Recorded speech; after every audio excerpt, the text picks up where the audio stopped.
Hey guys, Brent Hull Build Show, talking today about moldings, and I'm not talking about Georgian and Federal moldings. I'm going to talk about present, last 100 years, 1900 to 1950 and 60. Come join me today in the Build Show.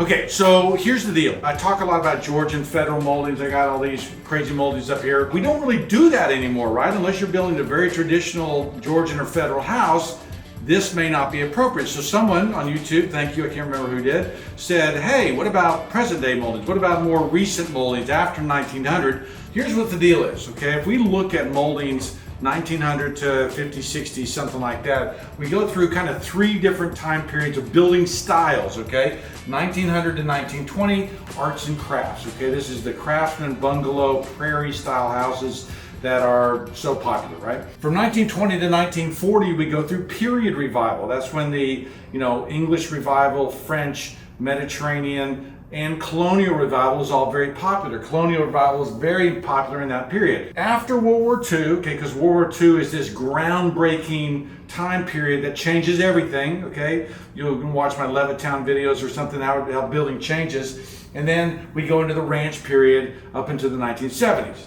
Now, if you look at moldings during that time period, moldings are really changing. The sizes of them are changing. And if we just did the case, base, and crown, right, of our moldings, casing, basin, and crown, I'm just showing how the sizes of them change by period. So a door casing, window casing in 1910, okay, might be 4 or 5 inches, maybe 6 if it's a really grand house, right? 4 to 5 inches. You go into the period revival, you start seeing smaller moldings. Maybe you don't get up into the 5 inches. It might be 3, 4 inches. And then in the ranch period, 2 to 3 inches, right? So we've almost gone in half. Now, why is that? We don't have as much money. There's rationing with building. There's all kinds of different things happening that change the way we're thinking about building. And so moldings are shrinking. Bases, 6 to 8 inches in that early period, 1900s, 4 to 6 inches, dropping down to 2 to 4 inches, right? You're seeing a pattern here. And then crown, you might see beam ceilings. You might see wonderful crowns in the 1900 to 1920. Less so unless it's a strong colonial revival. A picture mold is what that PM stands for. That small molding that goes around the top. And then in the ranch period, rarely are crowns used. Now, as you're thinking about moldings, remember the wider spectrum, that moldings have really changed over the last even 50, 60, 70 years.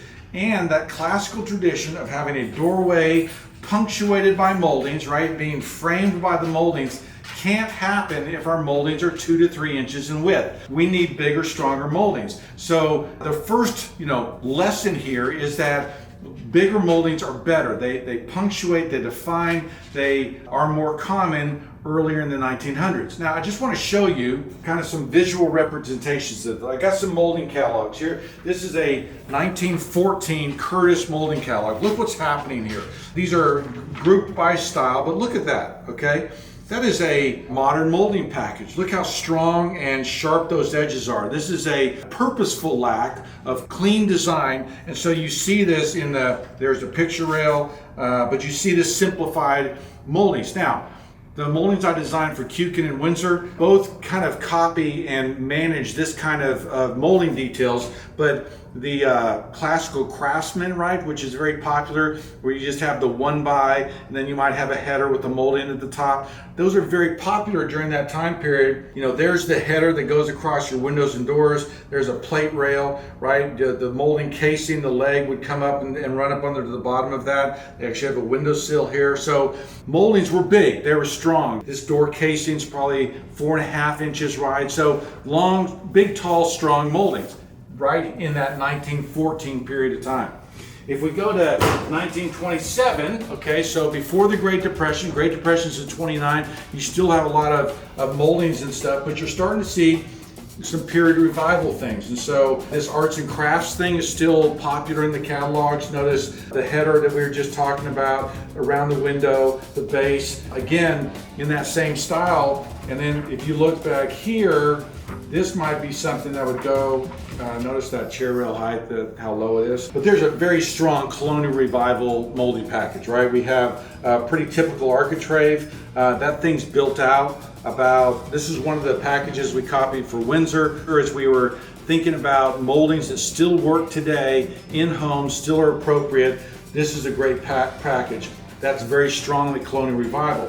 This is a period revival package where you might have an old European paneled wall kind of configuration. Notice that there's the panel mold, but we still have a pretty strong door and window casing here and a very tall base. So 1927. Now, by the time we get to the 40s, okay, this is 42, moldings start to shrink. Now why?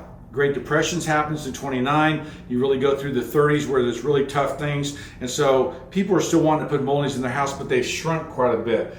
Here's a bunch of door casings. They are 3.5, 2.5, 3.5, 2.5, right? They have shrunk down in size and they're just not as pronounced and strong. A lot of these moldings are 11/16, 3/8, 7/16, so they've shrunk in width. Typically in that earlier period, you've got bigger, stronger 3/4 inch moldings. So moldings are changing here. Even the clamshell molding that's popular in this period. And then this last one is 62, okay? This is in the 1960s. If we go back to moldings here, they don't necessarily have the pictures, but now instead of 3/16 or 3/4 inch moldings, we're down to 11/16, 3.5, 2.5, 2.5. So the point is, guys, is that moldings, as we get later in the period, have shrunk in size.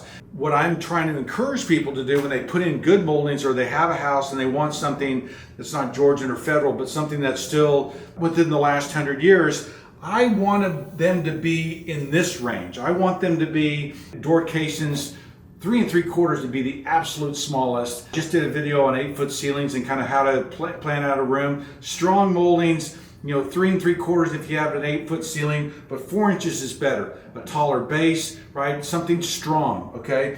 I don't want you to get into this range. And most times if you go to big box stores or even some lumber yards, their moldings are just too small. So we want to go back to that pre-1940 era. We want to get moldings that communicate, are strong, are heavy, and are bold. And this era gets us to that time.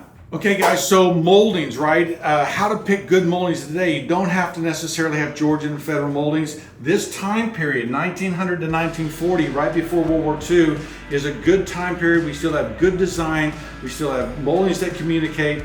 This is the era of times you want to get into.